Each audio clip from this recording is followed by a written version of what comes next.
नमस्ते इंडिया। मैं हूं जिगिशा और आप सुन रहे हैं कुछ यूं ही। जिंदगी में दो जाने या अनजाने लोग मिले और इस बड़ी सी दुनिया में अपनी एक छोटी सी दुनिया बसाए। उसी का नाम है शादी। विशाल और वाणी ने भी अपनी एक बहुत प्यारी सी दुनिया बसाई थी। एक दूसरे के लिए जीना, मन हो वहाँ घूमना, घंटों एक दूसरे के साथ बिताना, एक दूसरे को करीब से जानना, समझना, सामने वाले की चॉइसेस को समझना और उस हिसाब से अपने आप को ढालना। जो नापसंद हो उन चीज़ों पे घंटों बहस करना, छोटी छोटी बातों में रूठ जाना और प्यार से एक दूसरे को मनाना। इन सब चीज़ों से भरे संसार में शादी के 3 साल कहाँ बीत गए पता ही नहीं चला। वो दोनों मौका ढूंढते रहते थे छोटी छोटी चीज़ों को सेलिब्रेट करने का। वो 3 साल हर लम्हा उन्होंने लाइफ को सेलिब्रेट किया था। पार्टीज, आउटिंग और ट्रैवलिंग से भरी थी उनकी दुनिया।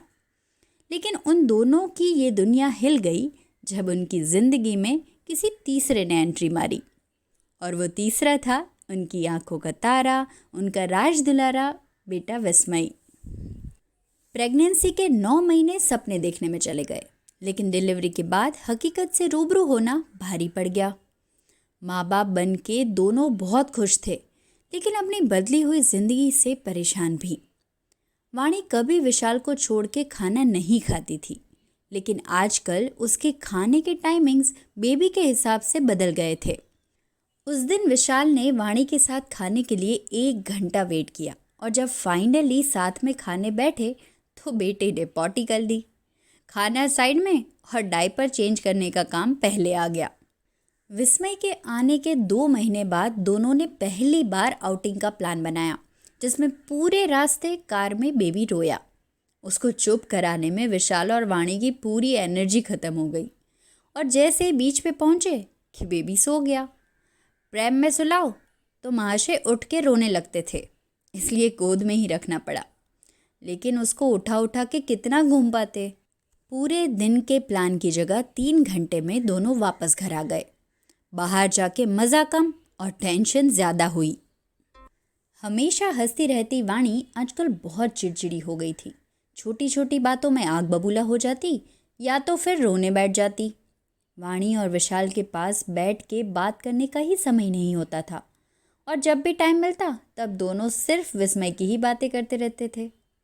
रातों जागकर पार्टी करने वाले अब रातों को चैन से सोने के लिए तरसने लगे थे।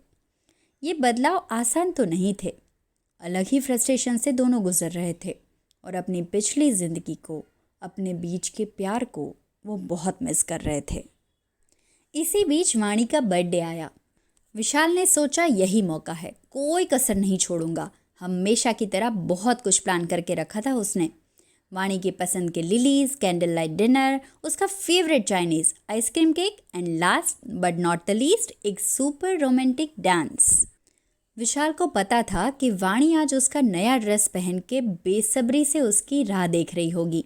लेकिन जब रात को 9 बजे विशाल घर आया और वाणी को सरप्राइज करने के लिए उसने बेल ना बजाते हुए सीधी अपनी चाबी से दरवाज़ा खोला तो घर एकदम शांत था। विस्मय के खिलौने हॉल में फैले हुए थे। बस एक कोने से उसका musical guitar twinkle twinkle little star बजाया जा रहा था। विशाल ने उसको स्विच ऑफ किया। वो रूम में गया तो वाणी और विस्मय सो रहे थे। विशाल समझ पाया कि विस्मय को सुलाने के चक्कर में वाणी की भी नींद लग गई है। वो वहीं बैठ गया और दोनों को सोते हुए देखता रहा।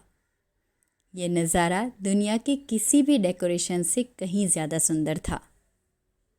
तभी विस्मय ने करवट ली और वो रोने ही वाला था कि पापा ने उसको गोद में उठा लिया। चुपके से मम्मी की नींद खराब ना हो ऐसे दोनों पापा बेबी कमरे से बाहर निकल गए। उस दिन पूरी रात पापा बेबी ने मिलके मम्मा का बर्थडे मनाया।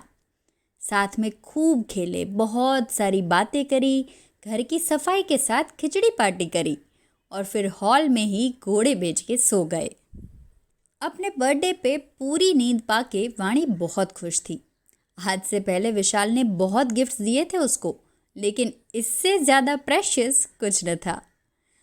वाणी की नज़रों से आज अपने पति के लिए ना सिर्फ प्यार, लेकिन अपने बच्चे के पापा के लिए मान भी झलक रहा था। विशाल को रिटर्न गिफ्ट में वाणी की वो पहले वाली फ्रेश स्माइल के साथ सुबह की कॉफ़ी मिली थी, जो लेके दोनों ने चीयर्स ऐसे किया जैसे जिंदगी को ही चीयर कर रहे हो। एक जादू की छड़ी घुमा के जिंदगी उस दिन दोनों को और करीब ले आई थी। उस एक दिन ने सेलिब्रेशन के ही नहीं, प्यार के भी मायने बदल दिए थे।